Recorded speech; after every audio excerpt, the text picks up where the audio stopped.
There's an argument for God's existence that's so strong and so intuitively obvious that to reject it, you would have to believe some of the most irrational things imaginable. It's called the teleological argument, the argument from design, and it's simple enough for anyone to understand. Why is it so powerful? Because it starts with things we already know: animals, books, or trees. Once you understand those, it's just math. Let's start with a book. Imagine you find a copy of War and Peace, 587,000 words, carefully arranged, full of meaning.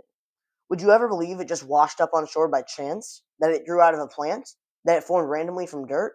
Of course not. You knew it had an author, Leo Tolstoy. Because complex information does not happen by accident. It requires intelligence. Now consider an amoeba, a single-celled organism. Atheists claim it came about by chance, that chemicals randomly combined in the ocean and produced life.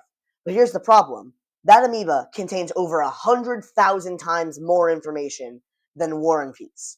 If War and Peace couldn't happen by chance, then how could something thousands of times more complex, like an amoeba, happen by chance? It's not just unlikely, it's logically absurd. Likewise, War and Peace, an intelligent work, requires an intelligent designer, or an author, because of all the clearly designed information throughout the work, made out of combinations of specific letters in a specific order. So obviously, something 100,000 times more complex and more designed and more intelligently thought requires a designer. To reject that is absurd.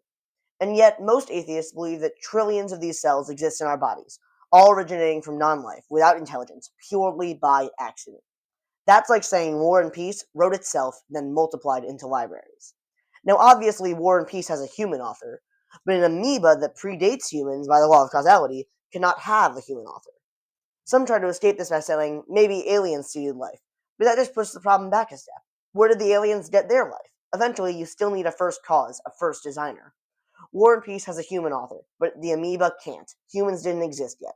So the designer must be beyond human, beyond time, beyond nature. That designer is God. Now let's scale up, from the cell to the cosmos. There are over 100 cosmological constants that govern the universe. Gravity, the speed of light, the tilt of the Earth's axis, the thickness of Earth's crust, the rate of expansion of the universe, and many more. If any one of these constants were altered by even a tiny fraction, life would be impossible. For example, if gravity were slightly stronger, the sun would collapse. If it were slightly weaker, stars wouldn't form. The same goes for dozens of other constants. The odds of all of these values being perfectly tuned to support life are roughly 1 in 10 to the 138th power. For context, there's only 10 to the 70th atoms in the entire universe. That's a number so large, it dwarfs starting back at slide 22. The odds of all these values being perfectly tuned to support life, roughly 1 in 10 to the 138th power.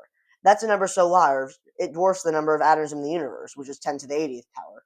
To be an atheist, you must believe that something over 100,000 times more complex than War and Peace arose from non-intelligence, that life arose from non-life, order arose from chaos, and every constant in the universe just happened to line up perfectly, 1 in 10 to the 138th power chance.